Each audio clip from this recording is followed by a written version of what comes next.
206. Kakek Hartono sedang kritis. Mereka memiliki sopir pribadi untuk mengemudi, jadi mereka berdua duduk di kursi belakang. Pandangan Theo tertuju keluar jendela, namun tampak senyuman penuh kesenangan di sudut bibirnya. Apa kamu akrab dengan Damar ini? Felix bertanya dengan nada dingin, hubungannya dengan Rio begitu baik, kamu pasti juga mengenalnya, bukan? Kamu sengaja tidak memberitahuku, karena kamu tahu saat aku melihatnya bersama dengan Audrey, aku akan marah dan memprovokasi dia. Lalu kamu membiarkan dia mempermalukanku di depan begitu banyak orang. Theo mengangkat alisnya kemudian menoleh untuk menatap Felix dan berkata, kamu terlalu banyak berpikir. Aku terlalu banyak berpikir. Felix mencibir, Theo, ingatlah, jika sekarang aku punya suara paling kuat di keluarga kita, aku. Coba kamu katakan lagi. Saat itu wajah tampan Theo tiba-tiba mendingin dan berkata, Felix, kamu sungguh menganggap kamu itu orang penting. Semua yang kamu miliki saat ini adalah karena aku yang berinisiatif membiarkanmu memilikinya, apa kamu mengerti? Aku tidak bersaing bukan berarti aku tidak bisa bersaing. Jadi, jangan mengoceh di depanku seperti itu. Kamu yang seperti ini. Meski kamu bersaing denganku pun, apa kamu pikir keluarga kita akan memberimu bisnis keluarga kita yang sebesar ini? Felix menatapnya dengan tatapan menghina. Tiba-tiba Theo menyipitkan matanya dan berkata, jadi, kamu mendesakku untuk bersaing denganmu. Aku. Ekspresi Felix langsung membeku. Dia sedikit bimbang.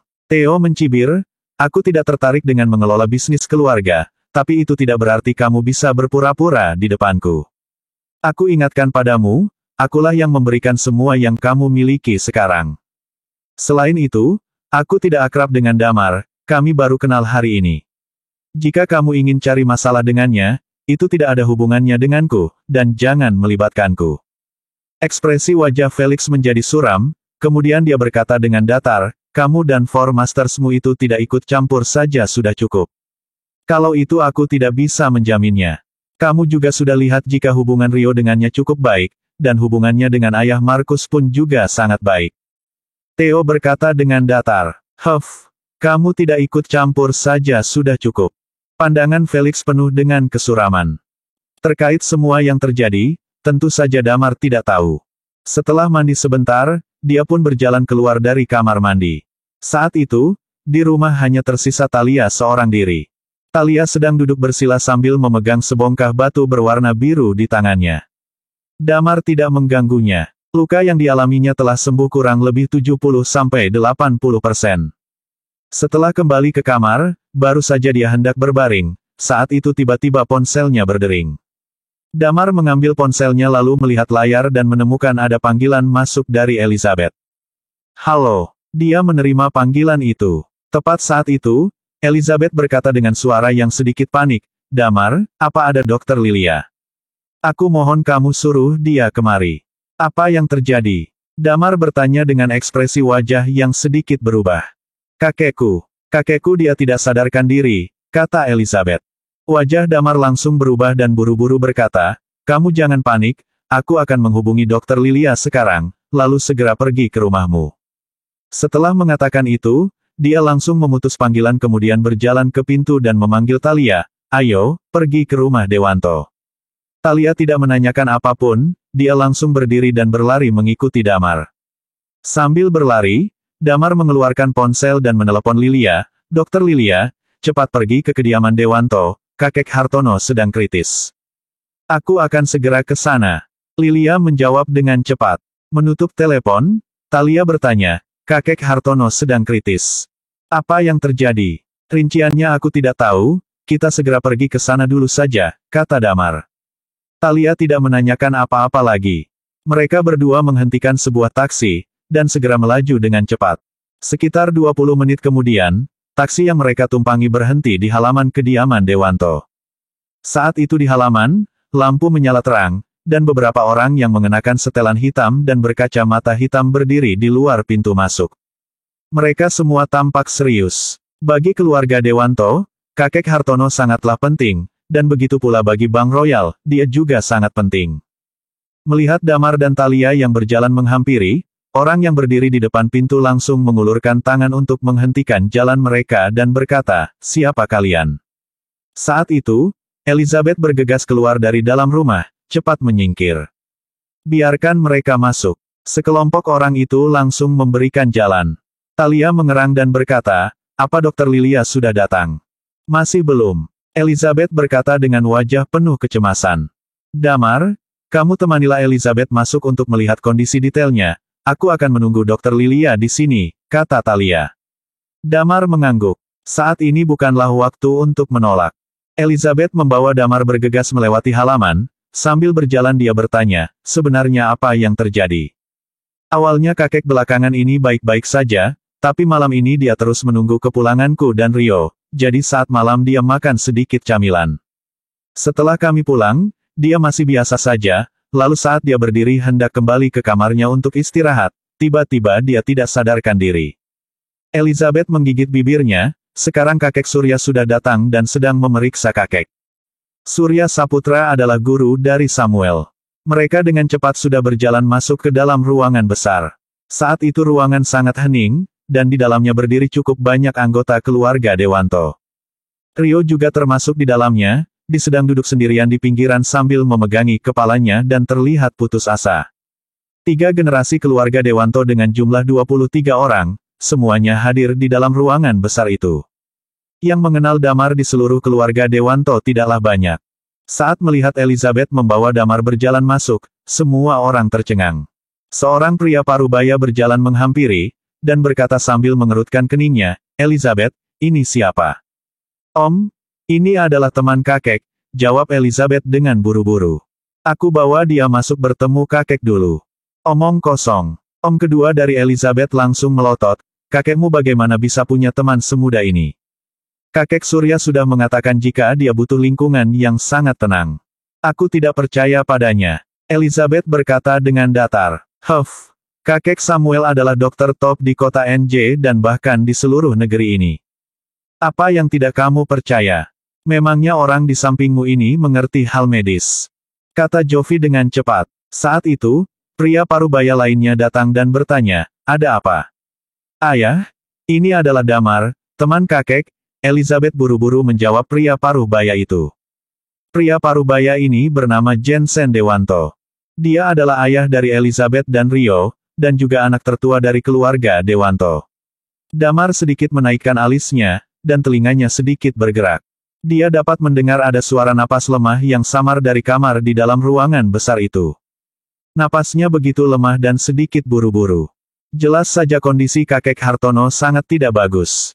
Aku harus masuk dan menggunakan kiku untuk menstabilkan kondisi kakek sambil menunggu Dr. Lilia tiba, pikir Damar dalam hati.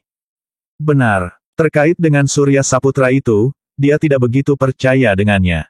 Biarkan aku masuk, kata Damar setelah menghela napas.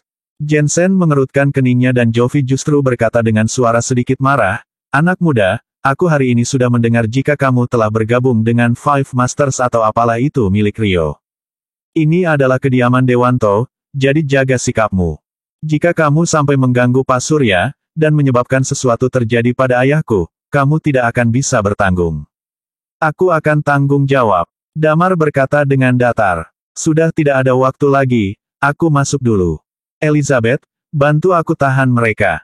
Sambil mengatakan itu, dia berjalan menuju ke dalam ruangan, dan saat itu seluruh keluarga Dewanto melihat ke arahnya. Hentikan dia, kata Jovi. Biarkan dia masuk. Pada saat yang bersamaan, Jensen mengatakan dengan nada yang tenang dan datar. Semua orang mengerutkan keningnya, aku percaya dengan Elizabeth, dia tidak akan sembarangan meminta seseorang datang tanpa alasan. Damar tidak ragu lagi dan langsung melewati semua orang. Dengan cepat dia berjalan masuk ke kamar itu. Di dalam kamar, tercium sebuah aroma, dan saat itu Hartono terbaring di atas kasur. Di sampingnya, duduk seorang pria tua dan di sampingnya masih ada 2 orang yang berdiri dengan penuh hormat sambil memegangi banyak barang. Mendengar suara pergerakan di pintu, Surya berkata dengan wajah masam, bukankah aku sudah mengatakan agar kalian jangan masuk? Tangannya memegangi sebuah jarum akupuntur, dan wajahnya tampak sangat tidak senang, apa kalian ingin kakek Hartono mati? Dan saat itu, wajah Hartono telah ditusuk dengan beberapa jarum akupuntur. Melihat posisi dari semua jarum akupuntur itu, ekspresi Damar langsung berubah dan cahaya yang dingin muncul dari matanya. Bersambung. 207. Dokter paling bagus. Damar memiliki cukup banyak pengetahuan tentang medis. Sebagai Night Watcher, dia harus mencoba dan mengetahui banyak hal. Biasanya saat menjalankan misi, ketika dokter timnya tidak ada, mereka juga harus melakukan pengobatan pertolongan sendiri. Dan untuk meridian 8 saluran tubuh manusia, Damar selalu mengingat hal itu di dalam otaknya. Surya berbalik dan menatap Damar. Dalam ingatannya, dia tidak memiliki kesan apapun tentang Damar, kemudian dia mengerutkan kening dan bertanya, "Siapa kamu?" Setelah mengatakan itu, dia kembali melambaikan tangannya, "Usir dia keluar, jangan sampai dia menggangguku." Sambil berkata, dia berbalik badan lagi kemudian mengangkat jarum akupuntur di tangannya. Dengan satu tusukan jarum itu, kakek Hartono takutnya sungguh akan kehilangan nyawanya. Damar berkata dengan mata dingin, "Siapa yang mengundangmu datang kemari?" Benar, dia tahu jika pria di depannya adalah Surya Saputra, orang terkenal di bidang medis. Tapi titik akupuntur yang ditusukkan oleh Surya tidak seharusnya dilakukan seperti itu oleh dokter ternama sepertinya. Dengan kata lain, ada kemungkinan jika dia melakukannya dengan sengaja karena bagaimanapun tidak ada orang yang tahu. Dia menginginkan kematian kakek Hartono. Kalimat terakhir paling hanya mengatakan dia telah mencoba yang terbaik, dan keluarga Dewanto pun tidak akan ada yang menemukan kejanggalan apapun. Ekspresi Surya berubah. Dia berbalik badan dan menatap Damar dengan penuh keseriusan, "Apa kamu tahu aku ini siapa? Kamu sungguh anak muda bodoh yang tidak tahu akibat dari perkataanmu. Keluar sana," kata Surya sekali lagi. Dua orang yang berdiri di sampingnya segera berjalan menghampiri Damar dan berkata dengan datar, "Keluar." Damar tidak memedulikannya. Saat ini nyawa Hartono sedang dalam bahaya, dan Damar tidak peduli untuk menyembunyikan apapun juga. Dia menggerakkan kakinya sedikit, dan bagaikan hantu, dia melewati dua orang itu dan langsung tiba di sisi kasur. Surya mendengus, "Kamu ternyata pernah berlatih seni bela diri. Siapa yang menyuruhmu ke sini? Jika terjadi sesuatu pada Pak Hartono, kamu akan bertanggung jawab. Pergi kamu dari sini." Damar mendengus dengan dingin dan meraih pundak Surya. Surya tertawa dingin, tubuhnya diselimuti dengan ki. Tapi tepat pada saat itu, dia menyadari dirinya tidak bisa melawan, dan tubuhnya sudah diangkat oleh Damar. Detik berikutnya, Surya telah dilempar ke arah pintu. Brak! Surya terlempar dari pintu keluar ke tengah ruangan. Melihat Surya yang terhempas keluar, semua anggota keluarga Dewanto yang berada di ruangan besar itu langsung tercengang menatapnya. Dia bangun dari lantai dengan wajah merah padam. Dengan memasang wajah ganas meski lemah di dalamnya, dia berteriak, "Siapa yang memanggil bocah ini kemari? Kalian masih ingin Pak Hartono hidup atau tidak?" Ekspresi wajah Jovi sangatlah tidak nyaman untuk dilihat. Dia menatap Elizabeth dan berkata, "Elizabeth, orang yang kamu undang ini sepertinya tidak beres." Jensen mengerutkan keningnya, dan pandangan semua orang tertuju pada wajah Elizabeth. Elizabeth bersikeras menggelengkan kepalanya dan berkata, "Tidak mungkin ada yang tidak beres dengannya." Dia melempar Surya keluar, jelas karena ada yang tidak beres dengan Surya. "Dulu Samuel diam-diam menyerang kakekku, jadi aku tidak percaya pada Pak Tua ini." Surya berkata dengan sangat marah, "Nona kecil, kamu jangan sembarang jika bicara." Sambil mengatakan itu, dia mendengus, "Aku beritahu kamu dengan jelas, jika kakekmu tidak segera diselamatkan, dia pasti tidak akan hidup lebih dari 30 menit. Di seluruh kota NJ ini, hanya aku yang bisa menyembuhkannya." Jovi berkata dengan penuh kepanikan, "Elizabeth, sebenarnya apa yang ingin kamu lakukan? Kamu ingin melihat kakek meninggal baru kamu akan puas. Kamu hanya menginginkan hak waris Bank Royal, bukan? Aku suruh putraku untuk tidak bersaing denganmu lagi, dan mengalah untukmu, apa itu cukup?" "Benar, Elizabeth, sudah sampai seperti sekarang, kamu masih memikirkan hal seperti ini. Apa kamu hanya ingin kakek meninggal, supaya ayahmu mendapatkan kuasanya dan bisa dengan lancar meneruskannya di keluarga kalian?" Semua orang di sekeliling ikut mulai bertanya. Nama Surya Saputra terlalu besar, dan dia adalah dokter terbaik di negeri ini. Dia sudah mengatakan dapat mengobati Hartono hingga sembuh, dan semua orang panik dengan kondisi penyakit Hartono. Jadi tentu saja mereka akan mulai mempertanyakan Elizabeth. Jensen menatap Elizabeth dengan kening mengerut, tapi tidak mengatakan apapun. "Tutup mulut kalian." Elizabeth berteriak dengan suara tajam. Saat itu, semua orang terdiam. Setelah itu barulah Elizabeth menatap Surya dan berkata, "Aku mengharapkan kesembuhan kakek lebih daripada siapapun di sini. Aku memanggil dokter terhebat untuk datang kemari dan dia sedang dalam perjalanan." Begitu selesai mengatakannya, semua orang mulai terdiam lagi. Semua orang menatap Elizabeth. Joffy menatap lekat Elizabeth dan berkata, "Elizabeth, jangan bercanda lagi, memangnya ada dokter yang lebih hebat dari Dokter Surya. Jika sesuatu terjadi pada kakek, kamu tidak akan mampu bertanggung jawab." "Elizabeth, apa yang sebenarnya ada di pikiranmu?" Di dalam ruangan itu, semua orang kembali dengan pikiran penuh pertanyaan. Sementara di dalam kamar, setelah Damar menarik semua jarum akupuntur, sebelah tangannya menekan dada Hartono dan Ki pun mulai menyelimuti tubuh Hartono. Pada saat bersamaan, dia menoleh dan melihat dua orang yang tersisa di dalam kamar, keluar. Dipelototi oleh Damar, kedua orang itu hanya merasa sedikit gugup, tetapi tidak berani melawan. Mereka segera berlari keluar, kemudian berkata, "Guru, bocah itu telah menarik semua jarum akupuntur yang kamu tusukkan." Ekspresi wajah Surya berubah, kali ini Pak Hartono benar-benar dalam bahaya. "Aku harus segera masuk ke dalam." Di dalam matanya, sudah terbersit kepanikan. Jensen segera berkata, "Elizabeth, apa kamu sungguh ingin kakek mati? Dia selalu begitu baik padamu, kenapa kamu bisa setega ini? Elizabeth, panggil orang yang kamu bawa kemari untuk keluar. Kamu sudah keterlaluan." Di tengah-tengah suara itu, wajah Elizabeth tampak kusut, tapi dia percaya pada Damar, dan dia percaya pada Night Watcher. Saat mata semua orang penuh ketakutan, dia berlari ke pintu, memblokir pintu dengan kedua tangannya dan berteriak dengan kencang, "Sebelum dokter yang kuundang kemari tiba, siapapun tidak ada yang boleh masuk. Rio, kemari dan bantu aku memblokir pintu." Baik. Meskipun tidak tahu apa yang terjadi, tapi Rio sangat patuh pada perkataan Elizabeth. Dia mengambil sebuah bangku, berlari ke pintu dan berdiri di sana. "Elizabeth, kamu sudah gila," Joffy berkata dengan marah. "Hak waris ini jika bukan punyamu maka itu punya Rio. Kamu, jika sesuatu terjadi, aku akan bertanggung jawab." Tepat pada saat itu, Jensen berkata dengan datar, "Dengarkan apa kata Elizabeth. Jika sesuatu terjadi, aku akan mundur dan menyerahkan Bank Royal untuk dikelola olehmu." Joffy tercengang. Seluruh ruangan pun menjadi sunyi. Di dalam kamar, ki milik Damar tanpa henti mengalir masuk ke dalam tubuh Hartono. Dia menyeringai dan berkata, "Kakek Hartono, meskipun kaya seperti ini, hidupmu tidak begitu damai juga ya." Kelopak mata Hartono sedikit berkedut meski masih memejamkan matanya. Sementara di luar pintu, semua masih dengan ekspresi bersitegang.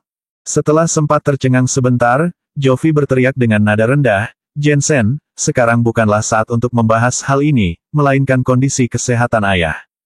Dokter Surya adalah dokter terbaik, jadi kemana Elizabeth akan menemukan dokter yang lebih baik dari dia?" Drap. Tepat pada saat itu, terdengar suara berlari kecil.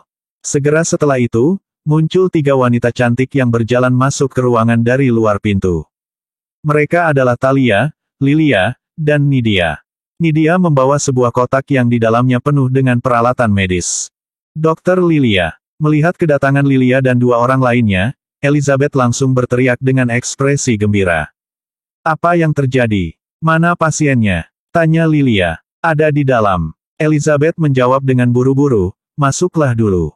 Tepat pada saat itu, Joffy mendengus dan mengambil selangkah ke depan untuk menghadang Lilia dan berkata, "Elizabeth, dokter yang lebih baik yang kamu katakan tadi itu adalah wanita cantik yang masih muda ini." Surya tidak tahan dan langsung terkekeh, "Baik, kalau begitu aku juga tidak akan peduli lagi. Jika terjadi sesuatu, jangan kalian menyalahkanku pada akhirnya." Lilia menatap Joffy dengan datar, kemudian berkata dengan nada dingin, "Minggir." Joffy masih hendak bicara, tapi tepat pada saat itu, Thalia sudah maju selangkah dan mendorong Joffy berpindah dari posisinya semula. Lilia tidak berniat berbasa-basi dengannya, dan langsung berjalan masuk ke dalam kamar. Surya mendengus, "Baik, Elizabeth, kalian ternyata lebih mempercayai gadis muda seperti itu daripada aku. Aku akan ingat hal ini. Ayo pergi. Kamu tidak akan bisa pergi." Tepat pada saat itu, terdengar suara Damar yang datang dari dalam kamar. Dia lalu berkata dengan nada marah, Talia, tahan pria tua itu. Bersambung. 208. 13 jarum akupuntur Ghost Gate. Di dalam kamar, Lilia dan Nidia berjalan ke samping tempat tidur, dan dengan cepat meletakkan barang yang mereka bawa. Nidia bertindak sebagai asisten, dan Lilia bertanya, bagaimana? Kondisinya tidak bagus, kamu lihat dulu apa ada yang tidak beres dengan tusukan jarum Pak Tua itu. Tanya Damar. Lilia memeriksa wajah Hartono, kemudian mengangguk, untungnya jarum terakhir tidak ditusukkan. Jika tidak, maka tidak ada lagi yang bisa kita lakukan. Damar marah, Surya ini ternyata sungguh menginginkan kematian kakek Hartono. Nidia, panaskan jarum akupunkturnya. Lilia tidak berkata banyak dan hanya memberi instruksi pada Nidia. Kamu ingin menggunakan 13 jarum Ghost Gate? Damar bertanya dengan terkejut. Lilia menjawab, di sini aku tidak mungkin melakukan operasi, dan memindahkannya ke tempat lain pun tidak akan sempat. Kali ini sepertinya hanya akan bisa ditolong dengan menggunakan 13 jarum itu. Nanti kamu harus ingat untuk melindungiku. Saat mengatakan kalimat terakhir wajahnya sedikit memerah. Damar mengangguk, kemudian tersenyum, sepertinya nanti aku harus belajar menggunakan 13 jarum Ghost Gate denganmu. Ini sungguh alat yang ajaib. Jangan banyak bicara omong kosong lagi. Keluar dan jagalah pintu, beri aku suasana yang tenang. Kata Lilia. Setelah aku menusukkan 13 jarum, segeralah kembali. Baik. Damar mengangguk. Dia tidak lagi mengganggu Lilia, memberikan dia suasana yang sangat tenang, kemudian berjalan keluar pintu. Melihat Damar berjalan keluar, Elizabeth merasa sedikit lega. Damar tersenyum padanya, kemudian berkata dengan datar, semuanya harap tenang sebentar. Tolong berikan dokter lingkungan pengobatan yang tenang. Jovi mengendus, bocah, aku tidak tahu dari mana latar belakangmu, dan tidak tahu juga apa hubunganmu dengan Elizabeth. Tapi Dokter Surya adalah dokter terbaik di kota NJ. Gadis yang kamu panggil kemari, pengetahuannya masih begitu muda, cepat suruh dia pergi, dan biarkan Dokter Surya yang melakukannya. Surya terkekeh. Damar menatapnya dengan datar dan berkata, diam dan tunggu saja. Kemampuan medis Pak Tua itu dibandingkan dengan Dokter Lilia, hanyalah sampah. Mendengar perkataan Damar, Surya langsung marah. Ternyata ada orang yang mempertanyakan kemampuan medisnya. Dia mendengus, menatap Damar dan berkata, anak muda, jika nanti sesuatu terjadi pada Pak Hartono, jangan sampai kamu menyesalinya. Apa yang perlu ku sesali? Damar mencibir, kemudian menatap Surya dengan dalam dan bertanya, kemampuan yang tak seberapa itu bisa dianggap apa jika dibandingkan dengan jarum Ghost Gate. Semua anggota keluarga Dewanto terdiam. Jelas mereka tidak tahu apa itu jarum Ghost Gate. Sebaliknya, ekspresi Surya dan dua murid yang dibawanya itu tiba-tiba langsung berubah. 13 jarum Ghost Gate adalah metode akupuntur kuno. Surya tidak bisa melakukannya, tetapi dia tahu seberapa mengerikannya benda itu. Begitu jarum Ghost Gate ditusukkan, Raja Neraka pun akan memberi jalan. Teknik akupuntur ini hanya diteruskan di antara para Night Watcher, tapi yang bisa mempelajarinya tidaklah banyak. Semua orang melihat ekspresi wajah Surya. Segera setelah itu, mereka pun ikut terdiam. Damar dan Talia berdiri di depan pintu dan tidak memberikan kesempatan untuk orang-orang ini masuk ke dalam. Waktu pun berlalu dengan perlahan. Pada satu ketika, Damar menoleh ke belakang, kemudian dia berbalik dan bergegas masuk ke dalam kamar. Dia berhasil menangkap Lilia. Lilia pada saat itu tampak sangat pucat dengan tubuh basah oleh keringat.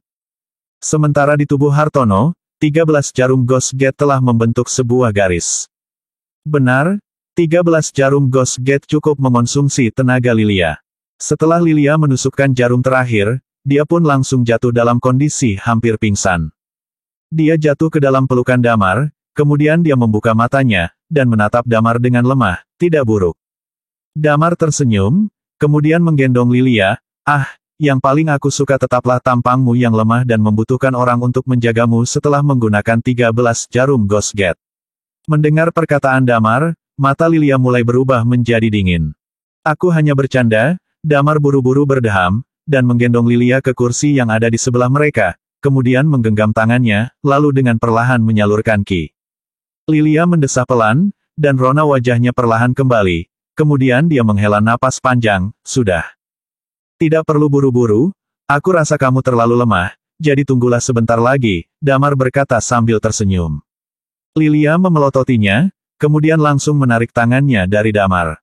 Damar mengelus hidungnya dan melihat Hartono yang tidak jauh dari mereka. Hartono masih terbaring di atas kasur, jadi Damar pun bertanya sambil mengerutkan keningnya, masih perlu menunggu berapa lama lagi? Seharusnya tidak lama lagi. Lilia beristirahat di sana sambil menutup matanya. Belasan menit kemudian, barulah Lilia menghela napas. Setelah tubuhnya sudah lebih pulih, dia berdiri dan berjalan ke samping tempat tidur. Saat itu, Hartono telah sadar. Faktanya, dia telah sadar cukup lama, dan saat ini matanya sedikit merah. Kakek, sudah tidak apa. Damar segera tersenyum. Lilia mencabut satu persatu jarum akupunkturnya. Damar berjalan keluar pintu, menghela napas perlahan, kemudian berkata kepada semua orang di ruangan itu, kakek Hartono sudah sadar. Mendengar kabar ini, seluruh badan Elizabeth melemah dan dia pun bergerak 2 langkah ke samping, yang segera ditahan oleh Damar. Di ruangan itu, terlihat ekspresi senang di wajah semua orang. Hartono terlalu berarti bagi keluarga Dewanto maupun Bank Royal. Kabar bahwa dia telah sadar membuat semua orang dapat menjadi lega. Sekarang kakek Hartono sudah sadar, tapi ada sedikit masalah, dan aku rasa ini harus diperjelas terlebih dahulu. Damar membasahi bibirnya, kemudian pandangannya tertuju pada Surya. Leher Surya sedikit menyusut seperti kura-kura. Damar mencibir, siapa yang mengundang Surya untuk datang kemari? Ekspresi Jensen sedikit berubah, raut wajahnya tampak tidak senang dan dia menatap ke arah Jovi. Raut wajah Jovi seketika berubah, tapi dia justru berkata dengan datar, Dokter Surya adalah dokter terbaik di kota NJ, memangnya kenapa jika aku mengundangnya kemari? Damar mendengus, kemudian menatap ke arah Surya, pria tua ini. Damar, tepat pada saat itu, terdengar sebuah suara yang besar dari belakang tubuhnya. Damar menoleh dan melihat Hartono sedang berjalan keluar dengan dipapah oleh Lilian dan Nidia. Damar menatapnya, lalu mengerutkan keningnya sedikit. Hartono masih cukup lemah, tapi dia tetap memohon pada Lilia untuk memapahnya keluar. Sampai di pintu, dia mengangkat kepalanya, menoleh pada Surya dan berkata, kamu pergi saja. Surya tercengang seolah tidak menduga Hartono akan mengusirnya. Hati Damar sedikit tergerak, dan kurang lebih dapat menebak apa yang dipikirkan oleh Hartono. Jelas saja, masalah ini takutnya berhubungan dengan masalah internal di keluarga Dewanto, dan melibatkan persaingan internal di keluarga orang kaya. Tentu saja, ini adalah masalah keluarga Hartono Dewanto. Karena Hartono sendiri ingin menutupinya, Damar pun tidak memaksakan, dan tidak terlalu enak hati untuk lanjut berbicara. Dia hanya menggeleng perlahan tanpa kata. Nona, kamu melatih kemampuanmu dengan sangat baik, tapi aku terlalu ceroboh. Aku harap kita bisa saling bertukar pengetahuan medis. Kata Surya pada Lilia. Lilia menaikkan pandangannya kemudian berkata dengan dingin sambil menatap Surya, kamu yang seperti itu tidak pantas berbicara tentang pengetahuan medis denganku. Seseorang yang tidak punya etika medis, apa bisa menyebut dirinya sendiri seorang dokter? Ekspresi wajah Surya berubah menjadi sangat masam, kemudian dia berbalik badan, ayo pergi. Setelah kepergian Surya, Hartono juga berkata pada yang lainnya, kalian juga pulanglah, aku sudah tidak apa-apa. Aku sedikit lelah dan ingin beristirahat. Keluarga besar Dewanto pun mulai meninggalkan tempat itu satu demi satu. Setelah semuanya pergi, Lilia memapah Hartono untuk duduk di sofa. Hartono menatap Elizabeth dan Rio, lalu berkata, kalian berdua juga pergilah. Aku ingin mengobrol sebentar dengan mereka. Baik, kakek, ingat untuk jaga kesehatan, kata Rio buru-buru. Setelah Rio dan Elizabeth pergi, barulah Hartono tertawa dengan pahit, dan bertanya sambil menatap Damar, apa kamu penasaran, kenapa aku tidak membongkar masalah ini? Damar menggelengkan kepalanya, kamu tidak ingin masalah di keluargamu menjadi lebih besar lagi. Hartono mengangguk, benar, sebenarnya aku merasa aku sudah cukup adil. Di antara Jensen dan Jovi, aku memberikan mereka persaingan yang adil. Tapi pada akhirnya Jensenlah yang menang. Tapi Jovi sepertinya tidak begitu senang, dan bahkan ingin membunuhku, membunuh ayah kandungnya sendiri. Hartono melanjutkan, belum lama ini, dia mengatakan dia mendapatkan beberapa obat untuk menutrisi tubuh. Belakangan ini aku mengonsumsi 2 bungkus, dan kondisi tubuhku semakin memburuk hingga hari ini aku jatuh tak sadarkan diri. Bersambung. 209. Bertemu dengan Maudy Amelia. Apa yang dia katakan kurang lebih sama dengan apa yang telah diperkirakan oleh Damar dalam hatinya. Demi generasi ketiga yang merupakan putranya sendiri, Jovi ingin mendapatkan hak waris Bak Royal, sehingga dia bekerja sama dengan Surya untuk membunuh Hartono dan membuat Bank Royal jatuh dalam keributan internal. Di antara generasi ketiga, Rio tidak memenuhi kriteria, sementara Elizabeth adalah perempuan. Selama Hartono tidak memberikan perintah, pada akhirnya akan besar kemungkinan bahwa hak waris akan jatuh di tangan putra Jovi. Hartono pada akhirnya menghela napas, kami semua satu keluarga. Jika pada akhirnya terjadi keributan, itu juga tidak akan baik untuk semuanya, jadi lupakan saja itu. Lagi pula Jovi seharusnya tahu dengan jelas, jadi kegunaan pukulan pun sudah termanfaatkan. Damar mengerutkan keningnya. Hal seperti ini adalah masalah keluarga Dewanto, dan Hartono sendiri pun tidak ingin mempermasalahkannya, jadi bagi dia, tentu saja ini tidak perlu dipermasalahkan lebih lanjut juga. Talia melengkungkan bibirnya dan berkata, hanya saja ini terlalu murah hati untuk Pak Tua itu. Dulu Samuel dan sekarang dia sendiri. Bagaimana jika aku bantu kamu untuk memukul Pak Tua Surya itu sekali? Hartono tertawa, kemudian memandang Talia dengan ramah dan berkata, tidak perlu. Sungguh ada masalah dengan Surya pun tidak ada baiknya. Dia adalah dokter medis, dan cukup dihargai di kota NJ, jadi kita beri saja dia sedikit muka. Pelanggan utama Bank Royal milik keluargaku pun adalah para orang kaya itu. Lagi pula aku sekarang juga sudah pulih, jadi bersabar saja dengan dia untuk kali ini. Berbicara sampai di sini, Hartono mengubah topik pembicaraan, aku berterima kasih pada kalian dengan setulus hatiku. Sekali lagi kalian telah menyelamatkanku. Damar melambaikan tangannya, tidak perlu mengatakan itu, dan kami juga cukup menghormatimu. Kamu memperlakukan kami layaknya anak sendiri, jadi jika ada yang perlu dibantu, tentu kami sangat bersedia. Lilia mengerutkan keningnya dan berkata, Kakek Hartono, obat darinya jangan dimakan sembarangan lagi. Untuk beberapa waktu ini aku akan berada di kota NJ, jadi aku akan datang dengan teratur untuk memeriksa kondisimu. Kemudian aku juga akan memberikan resep obat untukmu, nanti kami minta orang yang bisa dipercaya untuk pergi membelinya saja. Maaf jadi merepotkan Dokter Lilia, kata Hartono yang duduk di sofa. Lilia mengangguk, sudah, jangan terus berbicara lagi. Ayo, biar kami antar untuk pergi tidur. Kamu harus istirahat selama beberapa hari dengan baik. Di usiamu yang sekarang ini, kamu sudah tidak boleh memaksakan diri lagi. Hartono memang sudah sangat lelah, dan memang dia juga sangat lemah saat ini. Dia mengangguk dan setuju dengan perkataan Lilia. Mereka mengantar Hartono kembali ke kamarnya. Setelah dia berbaring, barulah mereka dapat menghela napas lega, dan berjalan keluar dari kamar. Rio dan yang lainnya ternyata masih menunggu di luar. Saat melihat Damar dan tiga wanita itu berjalan keluar, Elizabeth langsung menghampiri mereka dan bertanya, kakek bagaimana? Sudah tidur? Jawab Damar. Lilia menatap mereka, lalu berkata dengan datar, kondisi Pak Hartono bisa dibilang baik-baik saja untuk sementara waktu, tapi beliau masih harus istirahat dengan baik untuk beberapa waktu ke depan. Di usianya ini, dia sudah tidak boleh terlalu banyak pikiran. Persaingan keluarga kaya kalian ini aku tidak tertarik, tapi ini adalah persaingan kalian sendiri, jadi aku harap kalian tidak melibatkan Pak Hartono. Sebenarnya, pada saat Damar sedang memarahi Surya, mereka kurang lebih telah mengerti apa yang terjadi.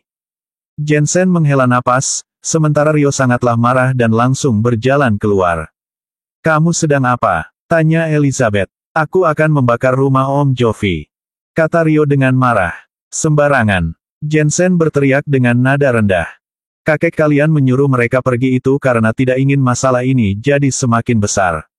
Sial. Rio merasa sangat sakit hati.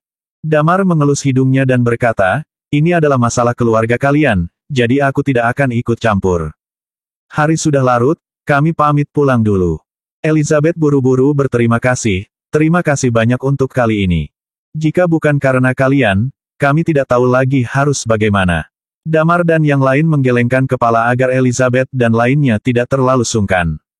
Setelah keluar dari kediaman Dewanto, semua orang melihat ke arah Damar. Damar mengelus hidungnya dan berkata, kalian jangan melihatku seperti itu. Demi keharmonisan keluarganya, kakek Hartono melepaskan Surya. Aku rasa kamu pasti tidak akan membiarkannya begitu saja, bukan? Lilia berkata dengan tenang, sejak mengenal kita, kakek Hartono sangat baik pada kita. Jadi apa rencanamu?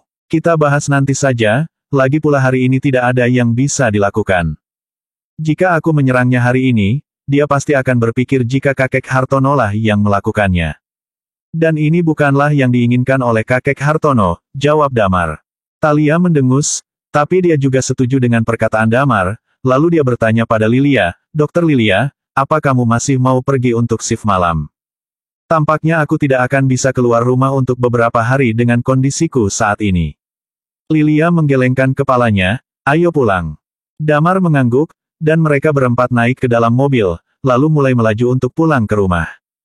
Damar duduk di samping pengemudi dan melihat keluar jendela. Setelah jalan beberapa saat, dia melihat sebuah mobil sport yang berhenti di tempat yang tidak jauh. Pada saat bersamaan, seorang wanita mengenakan kacamata hitam dan masker berada di samping, dengan beberapa orang pria sedang mengelilingi wanita itu dan seperti sedang berbicara. Itu Maudy. Jantung Damar sedikit berdebar. Nidia? Menepi dan berhentilah sebentar, kata Damar. Nidia menepi kemudian berhenti dan bertanya, kenapa? Aku melihat orang yang ku kenal. Kalian pulanglah dulu, aku ingin mengobrol sebentar dengannya dan pulang dengan taksi nanti, kata Damar. Lilia tertawa pelan sebentar dan melihat ke tempat yang tidak jauh, lalu berkata pada Nidia, jangan pedulikan dia, dan jalan saja.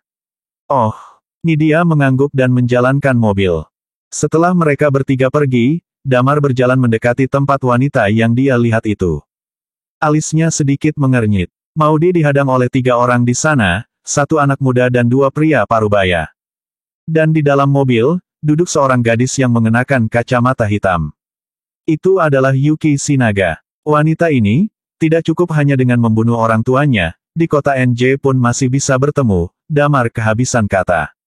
Pada saat yang sama, di tempat yang tidak jauh, suara Maudy terdengar, Pak Budi, kalian sebenarnya mau apa? Masalah kompensasi mobil Yuki sudah diproses dengan asuransi. Tidak apa. Orang yang dipanggil Pak Budi oleh Maudy berkata dengan datar, sangat sederhana, pergi minta maaf dengan tulus pada Yuki. Jika dia sudah puas, aku akan membiarkanmu pergi. Damar melihat jamnya sebentar, kemudian mengerutkan keningnya. Ini sudah pukul 12, dan Maudy ini malah justru pergi keluar sendirian. Budi melihat Maudy dan berkata, aku sudah mengatakan dengan jelas. Hari ini jika kamu tidak bersedia minta maaf, kamu tidak akan bisa pergi. Maudy menggertakkan giginya, baik, aku akan minta maaf padanya. Damar melihat Maudy dan hatinya sedikit tergerak. Memang ini sudah tengah malam, dan dia adalah seorang perempuan. Menghadapi hal seperti ini, jika tidak minta maaf, dia bisa apa lagi? Maudy berjalan ke depan mobil. Saat itu, kaca jendela mobil diturunkan, dan Yuki melihat keluar dari dalam mobil, dan berkata dengan senyum terpaksa, wah, Kak Maudy, dulu saat di LH, bukankah ada Damar yang membantumu?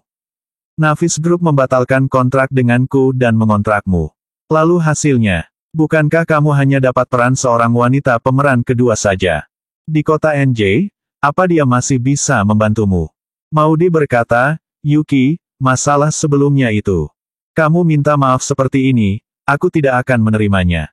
Yuki mengenakan kacamata hitam dan bibir merahnya sedikit terangkat. Kalau begitu, kamu maunya seperti apa? Terdengar isakan tangis dalam suara Maudy. Minta maaf ya, harus minta maaf dengan tulus, jadi tentu saja harus berlutut. Saat itu, di antara 3 pria di belakangnya, 1 orang berkata sambil tertawa. Maudy melihat ke arah Yuki, dan terlihat senyuman di bibirnya yang diam-diam menyetujui apa yang dikatakan pria itu. Ekspresi wajah Maudy sedikit berubah, kemudian dia menggertakkan giginya, lalu membungkukkan badannya hendak berlutut di atas aspal. Jangan berlutut. Tepat pada saat itu, terdengar suara Damar. Semua orang melihat ke arah datangnya suara, dengan perlahan, Damar berjalan keluar dari kegelapan. Damar, kenapa kamu ada di sini? Melihat Damar, Maudy bertanya dengan rasa senang yang tak tertahankan. Damar tersenyum padanya, kemudian melihat ke arah Yuki yang berada di dalam mobil. Leher Yuki menyusut tanpa sadar, dan senyum di sudut bibirnya menghilang. Bersambung. 210. Video terlarang. Ya, Yuki tidak menyangka Damar bisa muncul di tempat ini. Ini kota NJ, tiba-tiba saja Damar muncul di jalanan, bagaimana mungkin dia bisa memenangkan hal ini? Kamu Damar. Di sebelahnya, seorang pemuda berjalan mendekat, menatap Damar sambil tersenyum, dan berkata, "Perkenalkan, namaku Budi Ismail, pewaris pertama keluarga Ismail di kota NJ." Damar mengangkat mata untuk menatapnya, dan berkata dengan datar, "Aku belum pernah mendengarnya." Budi terpaku sejenak, lalu mencibir dan berkata, "Cih, walaupun kami keluarga Ismail tidak setenar keluarga Tanjung, keluarga Wong, dan raksasa papan atas lainnya di kota NJ, tetapi kami tidak lebih kecil dari keluarga Ardiansyah di kota LH. Jadi, apakah kamu mengerti?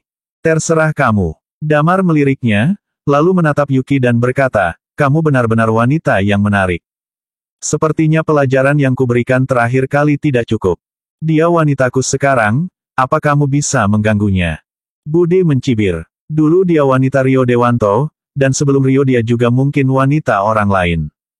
Dia memandang Budi sambil tersenyum lalu berkata, "Kamu mungkin tidak tahu seberapa cepat perpindahan tangan ini." "Kamu." Wajah Budi terlihat marah. Damar terkekeh, lalu dia memegang Maudi dan berkata dengan lemah, "Ayo pergi, lain kali kalau bertemu wanita semacam ini dengan penampilan yang berbeda, tidak peduli apa yang dia lakukan, tidak ada gunanya kamu berlutut untuknya." Maudi mengangguk. Kemudian Damar menoleh dan menatap Yuki dan berkata, "Yuki, di dunia ini ada banyak orang yang bersusah payah membesarkan keluarga mereka, namun mereka malah dibenci oleh keluarga, kerabat, dan teman mereka. Lalu wanita busuk seperti kamu, berlenggak-lenggok untuk bisa hidup lebih baik daripada kebanyakan orang. Lalu mengambil uang dan kekuasaan yang kamu peroleh dengan menjual tubuhmu. Orang seperti kamu." Kata Damar samar-samar, "Terakhir kali aku menghargai Rio, dia mengatakan bahwa dia hanya memecat kamu tapi tidak menghalangi kariermu. Kita lihat kali ini, berapa lama orang ini bisa melindungi kamu." Wajah Yuki tiba-tiba berubah. "Damar, apa yang akan kamu lakukan?" Damar terkekeh, menatap Yuki dan berkata, "Aku tidak tahu apa yang terjadi antara kamu dan Maudi, yang aku lihat kamu hanya mengintimidasi yang lemah. Tadi kamu mau Maudi berlutut di depanmu, sebelum itu terjadi, aku akan berusaha menghancurkanmu sampai akhir." Budi mencibir, "Karena kamu." "Ya, hanya karena aku." Damar berkata ringan, "Ayo pergi." Katanya kepada Maudi. Dia berjalan ke tepi jalan raya lalu menghentikan sebuah mobil. Di belakangnya, mata Yuki penuh kekhawatiran, dia menatap Budi dan berkata, "Kakak, apa yang harus aku lakukan?" "Jangan khawatir, kalau itu Rio, mungkin aku akan sedikit cemburu, tapi katamu, Damar hanyalah karyawan di Navis Group dan kenal kakek Hartono. Kakek Hartono akan selalu membantunya." Budi mencibir, "Orang seperti ini tidak jauh berbeda dengan sampah di mataku." Hati Yuki tidak karuan. Bagaimanapun juga ia tidak menyangka di tempat ini, dia bisa bertemu dengan Damar, rasanya seperti ia memiliki penyakit yang tidak bisa disembuhkan. Damar tentu tidak peduli apa yang dia pikirkan, dia tidak habis pikir pada kelakuan Yuki. Wanita ini dari awal terlihat sungguh munafik, biarpun parasnya cantik, tetap menjijikkan. Di taksi, dia melihat Maudi di sebelahnya. Sambil mengerutkan kening, dia berkata, "Ini sudah pukul 12. Biar bagaimanapun, kamu adalah seorang selebriti, bagaimana kamu bisa berkeliaran seperti itu?" Maudi sedikit gemetar, lalu mulai terisak. Damar mengerutkan kening, menatap Maudi, ekspresinya bergerak sedikit dan berkata, "Apa yang sebenarnya terjadi? Kali ini kita bertemu sekali lagi, bisa dibilang ini takdir, ada masalah apa? Ceritakanlah, jika aku dapat membantu, aku akan mencoba yang terbaik untuk membantumu." Setelah beberapa saat, suasana hati Maudi pun stabil. Dia melepas kacamata hitamnya, dengan masih mengenakan masker, menyeka air mata, menatap Damar lalu berkata, "Navis Group meneleponku sebelumnya, mengajakku berpartisipasi dalam film yang mereka investasikan." Damar mengetahui hal ini. Maudi tersenyum pahit dan berkata, "Sudah lama aku tidak berakting dan berada di publik, jadi aku setuju, tapi semuanya berjalan dengan baik, dan sutradaranya pun oke." Sampai di sini dia menghela napas dan berkata, "Hari ini wakil sutradara meneleponku, katanya dia meminta aku datang ke hotel. Dia ingin mendiskusikan masalah naskah denganku, ada yang mau dipotong dan ditambahkan, makanya aku datang. Awalnya, kami benar-benar membahas naskah, namun setelah 2 jam membicarakannya, wakil sutradara menyerahkannya pada orang lain. Aku juga ingin pergi, namun dia tidak memperbolehkanku. Lalu, matanya pun merah lagi. Ekspresi Damar menunjukkan sedikit cahaya dan bertanya, apakah dia kasar padamu?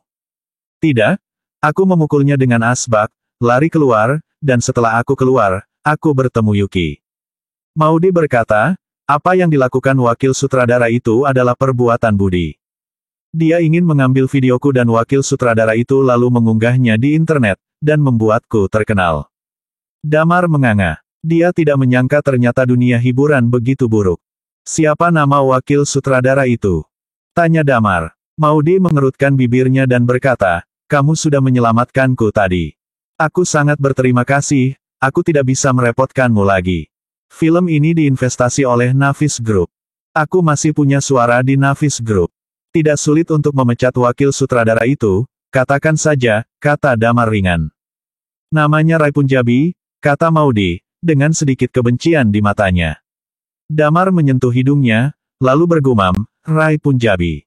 Baik, aku mengerti. Damar, aku tidak tahu bagaimana harus berterima kasih padamu, kata Maudi, bibirnya tertekan di balik masker.